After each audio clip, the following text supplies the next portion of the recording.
വ്യക്തമാണ്. ശ്രീ അഡ്വക്കേറ്റ് ബൽദേവ് കേൾക്കുന്നുണ്ട് എങ്കിൽ താങ്കൾക്ക് സംസാരിക്കാൻ കഴിയുമെന്ന് കരുതുന്നു. ശരി, കേൾക്കുന്നുണ്ട്. ഇതിപ്പോൾ എന്താണെന്ന് വെച്ചാൽ പറഞ്ഞു വന്നത് പത്മകുമാറിന്റെ കാര്യമായിരുന്നു. ശ്രീജിത്ത് അത് പറയുകയും ചെയ്തു. പത്മകുമാർ മിണ്ടാതിരിക്കുന്നതിന് വേണ്ടിയുള്ള മുൻകരുതൽ എടുക്കുന്നുണ്ട് CPM. അതിന് കാരണം ഒരു മൊഴി വന്നാൽ അത് കടകംപള്ളിക്ക് എതിരായാൽ കടകംപള്ളി അറസ്റ്റിലാകും. അല്ല, അതിന് നിയമപരമായ ചില കാര്യങ്ങളുണ്ട്. ഒരു വ്യക്തിയെ അറസ്റ്റ് ചെയ്ത് വിശേഷിച്ച് ഇത്രയും പ്രമാദമായ ഒരു കേസിൽ ഒരു വ്യക്തിയെ അറസ്റ്റ് ചെയ്യണമെന്നുണ്ടെങ്കിൽ അതിൻ്റെതായിട്ടുള്ള ഒരു തെളിവ് വേണം. ഇവിടെ ഒരു അക്യൂസ്ഡിന്റെ കൺഫെഷൻ സ്റ്റേറ്റ്മെന്റ്, കസ്റ്റഡിയിലിരിക്കുന്ന പ്രതി നടത്തുന്ന ഒരു കൺഫെഷൻ സ്റ്റേറ്റ്മെന്റ് വെച്ച് മറ്റ് പ്രതികളിലേക്ക് നീങ്ങിയാൽ അത് താൽക്കാലികമായിട്ട് ശരിയാണ് മഞ്ചേഷ് പറഞ്ഞ് അറസ്റ്റ് ചെയ്യാം. പക്ഷെ കോടതി മുമ്പാകെ വരുമ്പോൾ ആ എവിഡൻസുകൾ കോടതി മുൻപാകെ തെളിയിക്കാൻ പറ്റുമോ ഇല്ലയോ എന്നുള്ള കാര്യം അത് ബുദ്ധിമുട്ടാണ്. ഗൂഢാലോചനയാണല്ലോ അവിടെ വരുന്നത്, ബുദ്ധിമുട്ടുള്ള കാര്യമാണ്. പക്ഷേ അറസ്റ്റ് എന്ന് പറയുന്നത് ഒഴിവാക്കണമെങ്കിൽ ഈ അറസ്റ്റ് ചെയ്യുകയാണെങ്കിൽ അത് CPM ഉണ്ടാക്കുന്ന മാനക്കേട് ചില്ലറയല്ല, അക്കാര്യവുമുണ്ടല്ലോ. ഇടതുപക്ഷത്തിനുണ്ടാക്കുന്ന മാനക്കേട് ചില്ലറയല്ല. അപ്പോൾ അത് ഒഴിവാക്കണമെങ്കിൽ പത്മകുമാർ മിണ്ടരുത്, അങ്ങനെ ഒരു അതാണ് പറഞ്ഞത്. അല്ല, അങ്ങനെ പറഞ്ഞിട്ട് കാര്യമില്ല. കാരണം പത്മകുമാർ ചെറിയ വ്യക്തിയൊന്നുമല്ല, മുൻ MLA-യും CPM-ന്റെ ജില്ലാ കമ്മിറ്റി മെമ്പറും ഒക്കെയാണ്. അപ്പോൾ അതിനകത്ത് CPM-ന് ഉണ്ടാകുന്ന ഡാമേജ് ഉണ്ടാവുകയും ചെയ്തു. നമ്മൾ തെരഞ്ഞെടുപ്പിൽ അത് പ്രതിഫലിച്ചതുമാണ്. അങ്ങനെ പ്രതിഫലിച്ചിട്ട് കൂടി എന്തുകൊണ്ട് പത്മകുമാറിനും വാസുവിനുമെതിരെ ഇതുവരെ പാർട്ടി നടപടി ഉണ്ടാകുന്നില്ല അഡ്വക്കേറ്റ് ബൽദേവ് സച്ചിദാനന്ദൻ? അത് പാർട്ടി സെക്രട്ടറി തന്നെ പറഞ്ഞിട്ടുണ്ടല്ലോ, അദ്ദേഹത്തിനെതിരെയുള്ള കുറ്റങ്ങൾ തെളിഞ്ഞിട്ടില്ല, അതുകൊണ്ട് ഞങ്ങൾ നടപടി എടുക്കുന്നില്ല എന്ന് പാർട്ടിയുടെ സെക്രട്ടറി തന്നെ പറഞ്ഞിട്ടുണ്ട്. അറസ്റ്റ് ചെയ്യുക മാത്രമാണ്. രാഷ്ട്രീയ സംരക്ഷണമുണ്ട് എന്നുള്ള സന്ദേശം കൃത്യമായിട്ട് നൽകുകയാണ്, അത്രയേ ഉള്ളൂ അതിനകത്ത്. അല്ല, അങ്ങനെ നമുക്ക് പറയാൻ പറ്റില്ല. കാരണം ഞങ്ങൾ നിങ്ങളുടെ ഒപ്പമുണ്ട്, നിങ്ങളുടെ ഭാഗത്ത് നിന്ന് മറ്റു കാര്യങ്ങൾ ഉണ്ടാകരുത്. കാരണം പത്മകുമാർ പലപ്പോഴും ഒരു ഭീഷണിയുടെ സ്വരത്തിൽ പറയുന്നുണ്ടല്ലോ ദൈവതുല്യർ എന്നുള്ള പദപ്രയോഗം. അപ്പോൾ അതൊരു ഭീഷണി കൂടി അതിൽ ഉൾപ്പെട്ടിട്ടുണ്ട്. എനിക്കെതിരെ നടപടി ഉണ്ടായാൽ എന്റെ വായിൽ നിന്ന് പലതും വരുമെന്ന്. അല്ല, മഞ്ചേഷ് പത്മകുമാറിനെതിരെ ഇതിനെ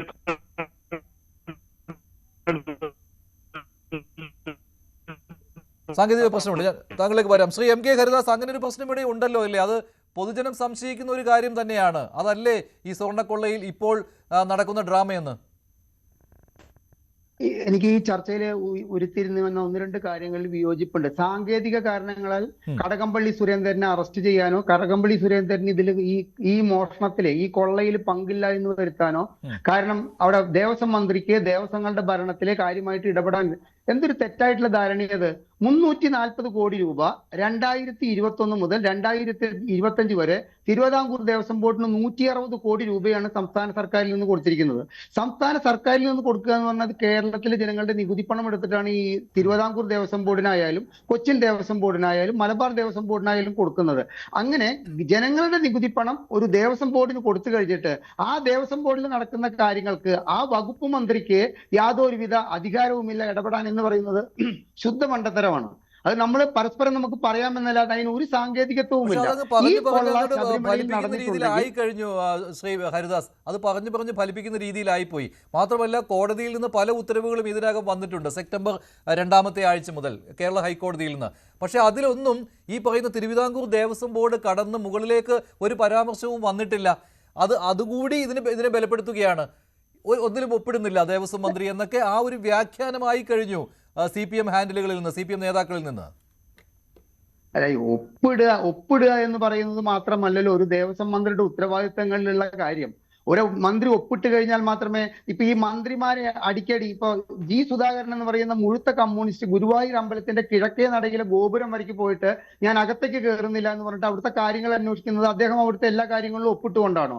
ഈ കടകംപള്ളി സുരേന്ദ്രൻ ശബരിമല ഈ ദേവസ്വം മന്ത്രിയായിരിക്കുമ്പോൾ ശബരിമലയിലെ എല്ലാ സീസണിലും പോയിട്ട് അവിടുത്തെ കാര്യങ്ങൾ അന്വേഷിക്കുന്നതും അവിടുത്തെ കാര്യങ്ങൾ നിയന്ത്രിക്കാൻ വേണ്ട ഉത്തരവാദപ്പെട്ടവരെ ചുമതലപ്പെടുത്തുന്നതൊക്കെ ഈ ഒപ്പിടുന്നതിന്റെ പേരിലാണോ? അപ്പൊ ഒപ്പിടുന്ന ഒരു സാങ്കേതികത്വം പറഞ്ഞതുകൊണ്ട് തനിക്കതിൽ ഉത്തരവാദിത്വമില്ല എന്ന് പറയാൻ യാതൊരു അർഹതയുമില്ല. കാരണം ശബരിമല ക്ഷേത്രം അടക്കമുള്ള തിരുവിതാംകൂർ ദേവസ്വം ബോർഡിന്റെ എല്ലാ അമ്പലങ്ങളും വരുന്നത് ദേവസ്വം ബോർഡിന്റെ കീഴിലാണെങ്കിൽ അത് ഈ സർക്കാരിന്റെ അണ്ടറിലുള്ള ദേവസ്വം ബോർഡാണ്.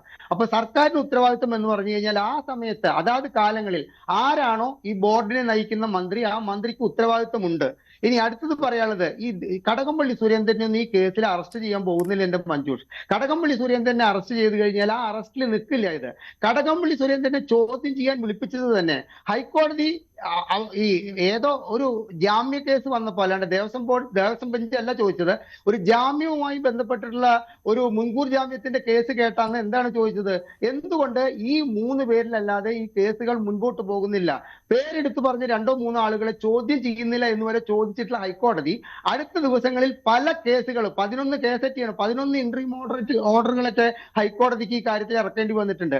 അത്തരത്തിൽ അടുത്ത ദിവസങ്ങളിൽ വരാൻ പോകുന്ന കോടതി സിറ്റിംഗിൽ ഏതെങ്കിലും ഒരു ജഡ്ജിയുടെ മുമ്പിൽ വന്നു കഴിഞ്ഞാൽ എന്തുകൊണ്ട് ആ കാലഘട്ടത്തിലെ മന്ത്രിയെ നിങ്ങൾ ചോദ്യം ചെയ്തില്ല എന്നുള്ളത് ഒഴിവാക്കാൻ വേണ്ടിയിട്ട് കേവലം നാടകമാണ് എന്നുള്ളത് യാതൊരു സംശയവുമില്ല കടകംപള്ളി സുരേന്ദ്രനെ ചോദ്യം ചെയ്തിട്ടുള്ളത്. കടകംപള്ളി സുരേന്ദ്രനെ ചോദ്യം ചെയ്ത രീതി മഞ്ജുഷ പരിശോധിക്കൂ. എത്ര രഹസ്യമായിട്ടാണ് ഈ കടകംപള്ളി സുരേന്ദ്രനെ മാധ്യമങ്ങൾ എല്ലാം മണത്തറിയുന്ന മാധ്യമങ്ങൾക്ക് 3 ദിവസം കഴിഞ്ഞിട്ടാണ് അദ്ദേഹത്തെ ചോദ്യം ചെയ്തു എന്നുള്ള വിവരം തന്നെ അറിയുന്നത്. അപ്പൊ ഇത്രയും രഹസ്യമായിട്ട് കടകംപള്ളി സുരേന്ദ്രൻ എന്ത് പറയണമെന്ന് AKG സെന്ററിൽ നിന്ന് കൃത്യമായിട്ടുള്ള എന്താ പറയേണ്ടത് ഒരു എഴുതി കൊടുത്തിട്ടുള്ള കാര്യങ്ങളായിരിക്കും കടകംപള്ളി സുരേന്ദ്രൻ SITക്ക് മുൻപിൽ പറഞ്ഞിരിക്കുന്നത്. SITയോട് എന്തൊക്കെ കാര്യങ്ങൾ കടകംപള്ളി സുരേന്ദ്രനോട് ചോദിക്കണം എന്ന് വരയ്ക്ക് ആഭ്യന്തര വകുപ്പിൽ നിന്നും ഈ SITയെ നിയന്ത്രിക്കുന്ന ശക്തികൾ പറഞ്ഞിട്ടുണ്ടായിരിക്കാം. അതിനപ്പുറമുള്ള യാതൊന്നും തന്നെ ഹൈക്കോടതിയുടെ മേൽനോട്ടത്തിലാണല്ലോ ശ്രീ ഹരിദാസ്. അപ്പോൾ ഹൈക്കോടതി ഹൈക്കോടതിക്ക് SITയുടെ പിന്നാലെ നടക്കാൻ പറ്റുമോ മഞ്ജുഷേ? സമർപ്പിക്കുന്ന റിപ്പോർട്ടുകളുടെ അടിസ്ഥാനത്തിൽ ആജ്ഞാപിക്കാനോ അല്ലെങ്കിൽ ഉത്തരവിടാനോ അല്ലാതെ ഹൈക്കോടതിക്ക് എന്താ ചെയ്യാൻ പറ്റുക? ഹൈക്കോടതിയിലേക്കും കുഴപ്പമില്ല എന്നാണെങ്കിൽ അങ്ങനെ പോകും, അത്രേ ഉള്ളൂ അല്ലെ? തീർച്ചയായിട്ടും. എന്തത്ര സംശയമുള്ളത്? എന്താ ഇതിനെത്ര സംശയമുള്ള? ഒരു കാര്യം കൂടി പറയാൻ എന്നെ അനുവദിക്കണം. ഇത്തരത്തിലുള്ള ഉണ്ണികൃഷ്ണൻ പോറ്റിയെ പോലുള്ള ഈ സ്പോൺസർമാരാൽ നമ്മുടെ കേരളത്തിലെ 4 ദേവസ്വം ബോർഡുകൾ വേറെയുമുണ്ട്. ഈ 4 ദേവസ്വം ബോർഡുകളുടെയൊക്കെ നിലവിലെ സ്ഥിതി എന്താണ്? എത്ര സ്പോൺസർമാർ ഇത്തരത്തിൽ കൈ കടത്തിയിട്ട് സ്വർണം ചെമ്പാക്കുകയും ചെമ്പ് വെള്ളിയാക്കുകയും വെള്ളി ചെമ്പാക്കുകയും ഒക്കെ ചെയ്തിട്ടുണ്ട് എന്നുള്ള സമഗ്രമായ ഒരു അന്വേഷണം വേണ്ട ഒരു കാലഘട്ടമായിട്ട് മാറിയിരിക്കുകയാണ്. കാരണം ഇപ്പൊ പറയുന്നത് അടൂർ പ്രകാശും അല്ലെങ്കിൽ കോൺഗ്രസുമാണ് ശബരിമലയിലേക്ക് ഉണ്ണികൃഷ്ണൻ പോറ്റിയെ നയിച്ചതെങ്കിൽ ഇവിടെ കേരളം ഭരിച്ചിട്ടുള്ള സർക്കാരുകൾ ഈ ദേവസ്വം ബോർഡുകളും ദേവസ്വം ബോർഡിന്റെ കീഴിലുള്ള ക്ഷേത്രങ്ങളും ഇത്തരത്തിൽ കൊള്ളയടിക്കാനുള്ള ഒരു ഉപാധിയായിട്ട് കണ്ടിട്ടുണ്ടോ എന്ന് അറിയാൻ വേണ്ടിയിട്ടുള്ള സമഗ്രമായ ഒരു അന്വേഷണം വേണം. അതൊരിക്കലും കേരളം ഭരിക്കുന്ന സർക്കാരുകളുടെ കീഴിലുള്ള SIT അരുത്, ക്രൈംബ്രാഞ്ച് വരുത്, അല്ലെങ്കിൽ ഒരു ഇതും ആവരുത്. അത് കേരളത്തിന് പുറത്തുള്ള ഏതെങ്കിലും ഒരു അന്വേഷണ ഏജൻസി അന്വേഷിക്കേണ്ട കാര്യം അങ്ങേയറ്റം നിർണായകമായ ഒരു നിലയിൽ എത്തിയിരിക്കുകയാണെന്നാണ് എനിക്ക് പറയാനുള്ളത്. ശരി, നാടകമാണെന്ന് തോന്നുന്നുണ്ടോ ശ്രീ പണിക്കർ കടകംപള്ളിയെ ചോദ്യം ചെയ്തത്? ഞാൻ ഈ ഒരു അവസരത്തിൽ അങ്ങനെ പറയാൻ ഉദ്ദേശിക്കുന്നില്ല. കാരണം കടകംപള്ളി സുരേന്ദ്രൻ ചോദ്യം ചെയ്യപ്പെടുക എന്നുള്ളത് ഇതിൽ ഏറ്റവും അത്യാവശ്യമായിട്ടുള്ള ഒരു കാര്യമായിരുന്നു. പിന്നീട് ഇതിൻ്റെ അന്വേഷണ പുരോഗതി ഒരുപക്ഷെ ഇതിനെ മോണിറ്റർ ചെയ്യുന്ന ഹൈക്കോടതിയുടെ ബെഞ്ചിലേക്ക് എത്തുന്ന സമയത്തായിരിക്കും ഇതിൻ്റെ കൂടുതൽ ഡീറ്റെയിൽസ് നമുക്കറിയുക. ഇപ്പോൾ നമുക്ക് ഇതിൽ അറിയാൻ കഴിയുന്നതെല്ലാം കടകംപള്ളി സുരേന്ദ്രൻ പുറത്ത് പറഞ്ഞിരിക്കുന്ന കാര്യങ്ങൾ മാത്രമാണ്. അദ്ദേഹത്തിന് ഇങ്ങനെ ഒരു ചോദ്യം ചെയ്യൽ ഉണ്ടായിട്ടുണ്ട് എന്നുള്ളതിൻ്റെ സ്ഥിരീകരണവും അദ്ദേഹം പറഞ്ഞിരിക്കുന്ന പരിമിതമായിട്ടുള്ള കാര്യവും. അതിനപ്പുറത്തേക്കുള്ള എന്ത് ഇൻഫർമേഷനാണ് എക്സ്ട്രാക്ട് ചെയ്തിട്ടുള്ളത് എന്നതിനെക്കുറിച്ച് ഒരു പക്ഷേ ഇനി കോടതിയിലേക്ക് ഇത് പോകുന്ന സമയത്ത് കോടതിയുടെ ഒരു ഒബ്സർവേഷൻ വരുമ്പോൾ മാത്രമേ നമുക്കറിയാനായിട്ട് കഴിയുകയുള്ളൂ. അപ്പോൾ അദ്ദേഹത്തിനെ ചോദ്യം ചെയ്യപ്പെടുക എന്നുള്ളത് ഏറ്റവും അത്യാവശ്യമായിട്ടുള്ള ഒരു കാര്യമായിരുന്നു എന്നുള്ളതാണ് ഞാൻ ഈ ഒരു ഘട്ടത്തിൽ കരുതുന്നത്. 2, അദ്ദേഹം പറഞ്ഞിരിക്കുന്നത്, ശ്രീ ഹരിദാസ് പറഞ്ഞിരിക്കുന്നത് പോലെ ഇത് അന്വേഷിക്കാനുള്ള ഏറ്റവും അപ്രോപ്രിയേറ്റ് ആയിട്ടുള്ള ഏജൻസി ഈ SIT ആണോ എന്ന് ചോദിച്ചാൽ അല്ല എന്ന് തന്നെയാണ് എൻ്റെയും അഭിപ്രായം. അത് CBI തന്നെയാണ്. ആൾക്കാർക്ക് രാഷ്ട്രീയമായിട്ടൊക്കെ വ്യത്യസ്തമായിട്ടുള്ള അഭിപ്രായങ്ങൾ ഉണ്ടായിരിക്കാം. പക്ഷേ നമ്മളിപ്പോൾ പറയുന്നത്, അതായത് തുടക്കം മുതൽ തന്നെ കേരള ഹൈക്കോടതി തന്നെ പറയുന്ന ഇതിൻ്റെ ഒരു സ്കെയിലുണ്ട്.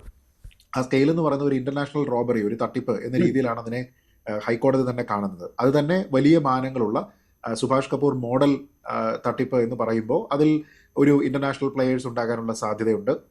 ഇവിടെ നിന്ന് തന്നെ അത് പുറത്തേക്ക് മറ്റു പല മാർഗങ്ങളിൽ ഈ ഉരുപ്പടികളൊക്കെ തന്നെ കടത്താനുള്ള മാർഗങ്ങളുണ്ട്. അതൊന്നും ഒരിക്കലും ഒരു SITയുടെ ഒരു സ്കോപ്പിൽ നിൽക്കാൻ പറ്റുന്ന കാര്യങ്ങളല്ല.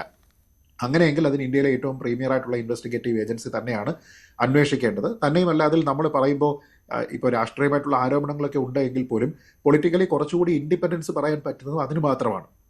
അങ്ങനെയെങ്കിൽ മാത്രമേ നമുക്ക് ഇതിലൊരു ട്രാൻസ്പെറൻസി പറയാൻ പറ്റൂ. കാരണം ആദ്യഘട്ടം മുതൽ തന്നെ ഇവിടുത്തെ എല്ലാ രാഷ്ട്രീയ പാർട്ടികളും, CPM ഒഴികെയുള്ള മറ്റ് രാഷ്ട്രീയ പാർട്ടികളെല്ലാം തന്നെ പറയുന്ന ഒരു പ്രധാനപ്പെട്ട കാര്യം, ശരിയാണ് കോടതി മോണിറ്റർ ചെയ്യുന്നുണ്ട് ഈ അന്വേഷണം, പക്ഷേ എങ്കിലും ഇവരെല്ലാവരും തന്നെ സംസ്ഥാന പോലീസിലെ ആൾക്കാർ തന്നെയാണ്. അപ്പോൾ അതുകൊണ്ട് ഇതിന് മുകളിലല്ല, അതായത് ഹൈക്കോടതി അതൃപ്തി പറഞ്ഞിട്ടില്ല. ആകെ ഏറ്റവും അവസാനം ഈ തദ്ദേശ തെരഞ്ഞെടുപ്പ് സമയത്ത് ഈ അന്വേഷണം മന്ദഗതിയിലായി എന്നുള്ള